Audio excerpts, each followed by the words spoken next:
kedua Bapak Yudi Hendrilia, ketiga Bapak Raffles Atonang, keempat Bapak Aden Mayudi, kelima Bapak Bambang Purwono. Assalamualaikum warahmatullahi wabarakatuh. Waalaikumsalam warahmatullahi wabarakatuh.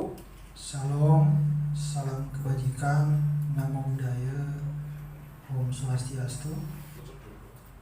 Yang saya hormati rekan-rekan deklarator, Pak Bambang Pur, Pak Raffles, Pak Yudi, Bapak Aden, dan rekan-rekan sekalian yang menyempatkan hadir dan menyatakan rasa cinta, menyatakan rasa kagum karena apa yang sudah dicapai oleh yang kita banggakan saat ini Bapak Presiden Joko Widodo. Hari ini kehadiran kita adalah bentuk pengakuan kita bahwa selama 7 menjelang 8 tahun Bapak Jokowi menjadi presiden, tidak hanya sekedar pembangunan semata-mata, tapi benar-benar sampai ke dalam, menghujam ke dalam jantung hati nurani rakyat. Pembangunan Indonesia sentris yang dilakukan, dicanangkan oleh Bapak Jokowi juga dirasakan oleh warga sampai ke pelosok-pelosok desa, oleh warga di pinggir-pinggir jalan, oleh warga di berbagai tempat. Oleh karena itu, kita nyatakan 2024 setia dengan Jokowi. 2024 kita tegak lurus dengan Jokowi. 2024 setia dengan Jokowi. 2024 Setia dengan Jokowi. 2024 Setia dengan Jokowi.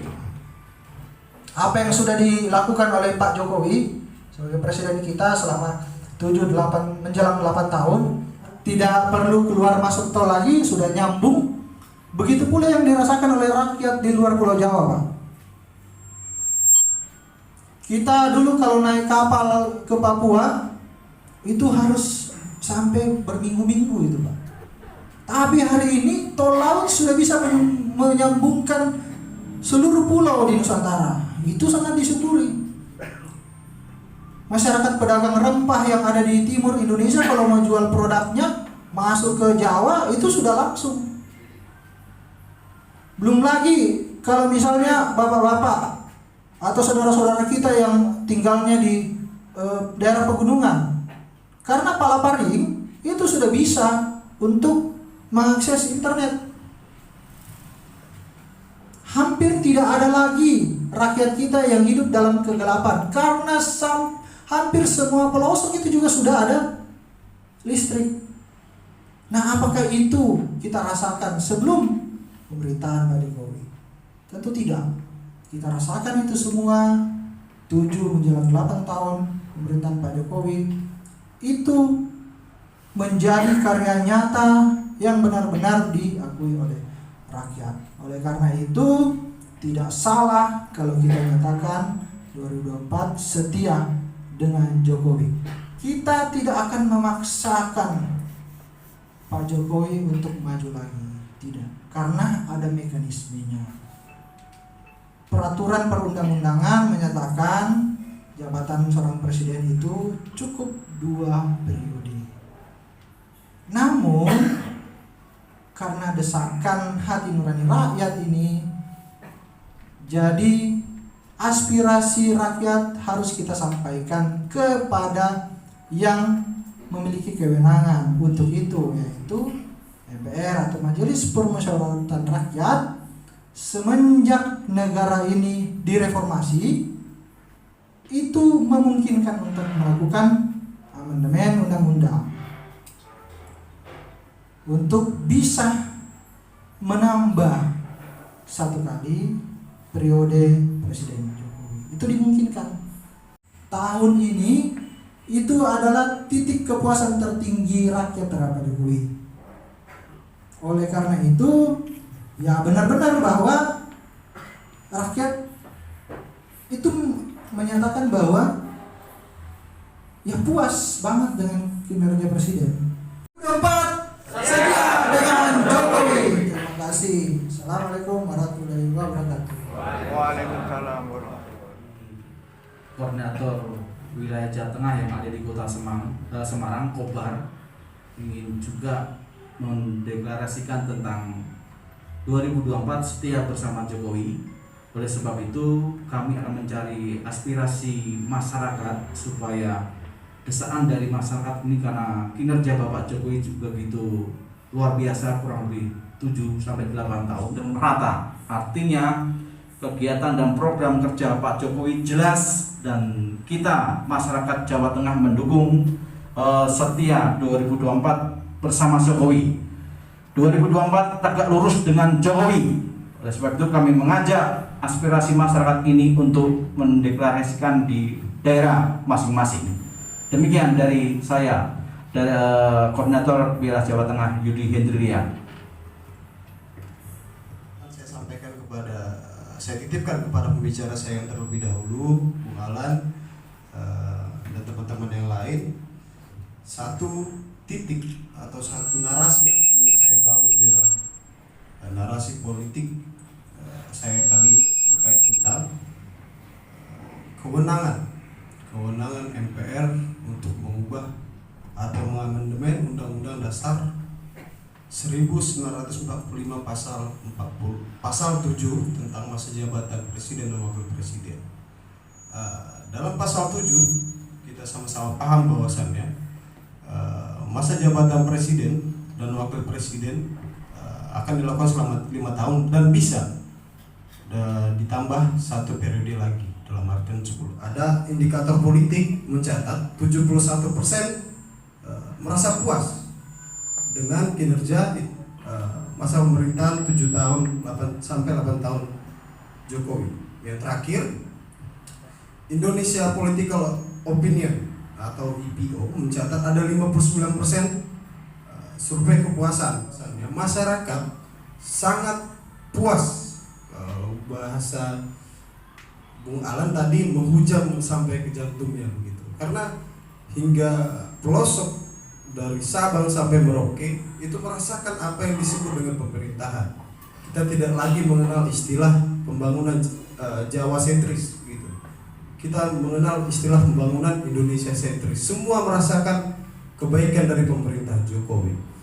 Untuk itu saya merasa kita yang pada hari ini berkumpul merasa aspirasi masyarakat, keinginan masyarakat, tingkat kepuasan masyarakat tersebut untuk dijawab oleh MPR dengan mengubah atau mengamandemen Undang-Undang Dasar 1945 pasal 7 tersebut terkait masa jabatan presiden dan wakil presiden.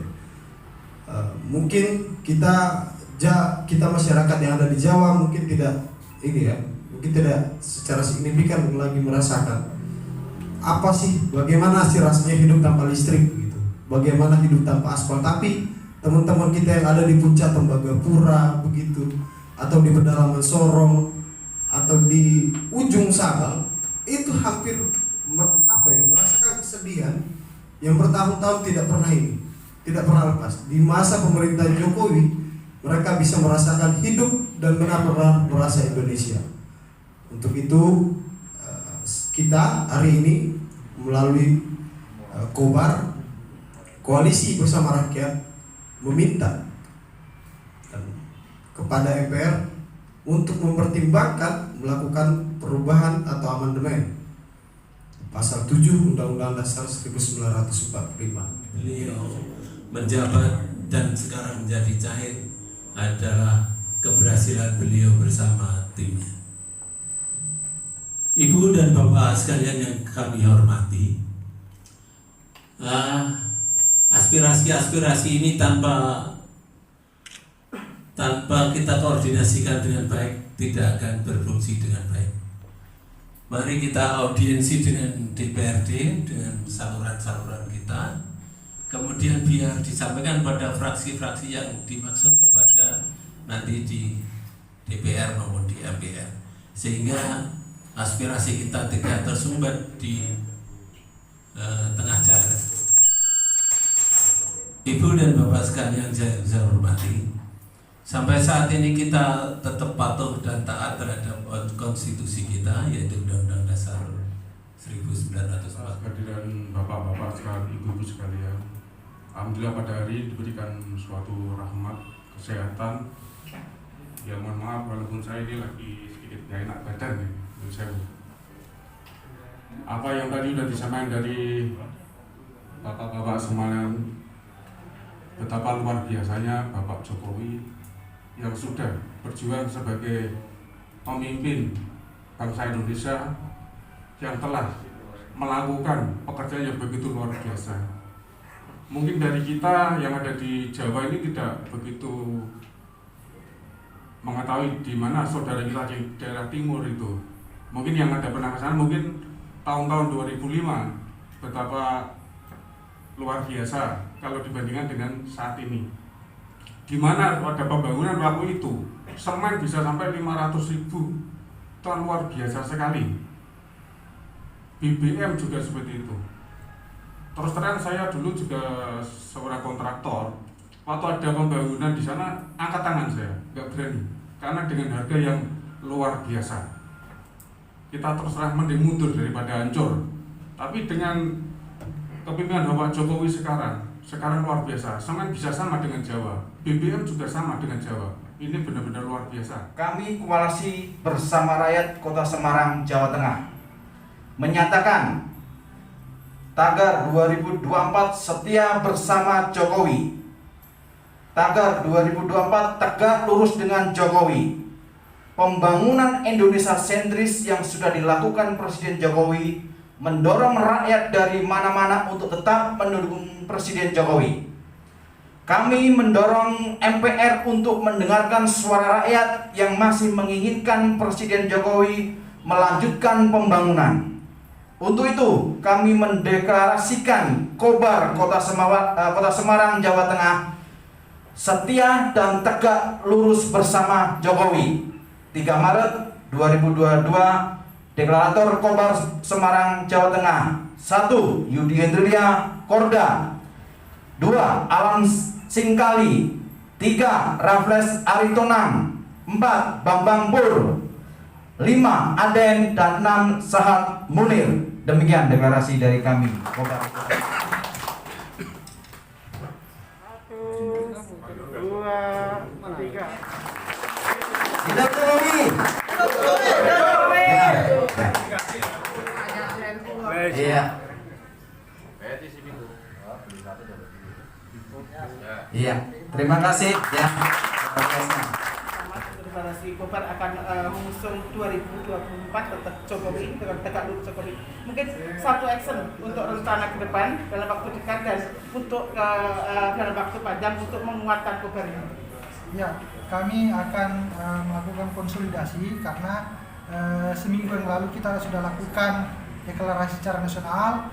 Akhirnya kita lakukan juga deklarasi di beberapa kota, termasuk di Kota Semarang ini, Jawa Tengah, dan kita sudah memandatkan kepada kawan-kawan yang akan melakukan konsolidasi sampai ke kabupaten kota yang ada di Jawa Tengah, juga di provinsi-provinsi yang lain. Artinya bahwa yang dilakukan oleh Kobar ini adalah menyerap aspirasi rakyat yang sudah melihat bagaimana Pak Jokowi memimpin selama 8 tahun ini, dan kemudian kita menyuarakan itu kepada pemangku kebijakan di nasional. Itu menjadi persyaratan rakyat. Apapun yang menjadi hasilnya nanti itu kita serahkan kepada pemangku jabatan. Kalau ada kesempatan untuk melakukan amandemen, kami mau menyampaikan kepada MPR, dengarkanlah suara hati rakyat, jangan tutup telinga, karena ini yang diinginkan oleh rakyat. Ya. Kemudian sasaran dari Kobar sendiri kan ini ada elemen generasi, kemudian elemen kaula muda, kemudian elemen sesepuh, dan mungkin targetnya nanti apa? Sesuai dengan apa yang dirilis oleh Litbang Kompas, ada beberapa segmen yang kemudian menyuarakan itu. Ada pedagang di pasar, ada petani, ada kelompok mahasiswa, dan ada juga kelompok profesional.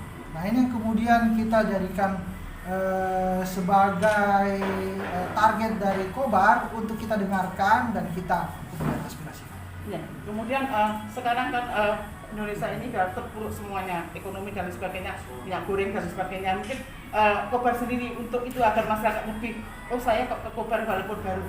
Ya, kita melihat Pak Jokowi ini bukan 2 tahun belakangan ya. Kita melihat dari sejak 2014 sudah hampir 8 tahun. Dan kita tahu hari ini ada 2 tahun kita terpuruk bukan cuma di Indonesia tapi di seluruh dunia. Kemudian akhirnya anggaran kita direvisi untuk menyelesaikan persoalan COVID-19 ya. Nah, akhirnya kita melihat situasinya ya seperti yang kita ketahui bersama. Namun kita tahu Pak Jokowi selama 8 tahun terakhir itu bekerja dengan keras, memprioritaskan rakyat, memangkas anggaran yang tidak perlu, dan itu semua dimaksimalkan untuk rakyat. Nah, kita ingin kepemimpinan seperti itu kembali. Oke. Kobar sendiri ini di DPD tingkat 2 ya kalau kabupaten. Kita deklarasi Kota Semarang untuk mengkonsolidasikan di Jawa Tengah. Oh gitu, itu Kobar Jawa Tengah. Berarti nantinya semua daerah nanti 35 daerah ada. Seperti itu. Oke, terima kasih. Yang telah merasa puas dan merasa bangga mempunyai presiden seperti Jokowi. Itu yang pertama. Yang kedua, banyak sekali survei yang dilakukan lembaga-lembaga survei yang hasil surveinya menunjukkan bahwasannya masyarakat sangat puas dengan kinerja dan kepemimpinan Jokowi. Atas dasar itu, menampung aspirasi, melihat keinginan masyarakat, kita merasa bahwasannya MPR perlu melihat ini sebagai sebuah trigger atau alat pemanggil untuk merubah atau mengamandemen pasal 7 Undang-Undang Dasar 1945 tentang masa berjabatan wakil presiden dan wakil presiden. Untuk itu Kobar hari ini hadir di Semarang melihat dan mengumpulkan kembali kelompok-kelompok masyarakat dari seluruh elemen yang merasa puas atas kinerja Jokowi kembali hadir dan menyatukan visi misi kita agar Jokowi bisa tetap melanjutkan masa jabatannya di 2024. Ini awal 2022 menuju 2024 kan sangat mendesak sekali. Bagaimana Kobar akan mengekspresikan itu? Jadi kita akan terus kawal, kita akan terus rampungkan gerakan kita di setiap daerah. Kita akan bentuk basis-basis relawan di daerah kita dan kita akan ajukan aspirasi kita ke ruang-ruang regulasi, apakah itu DPRD kota, DPR hingga nanti sampai ke MPR.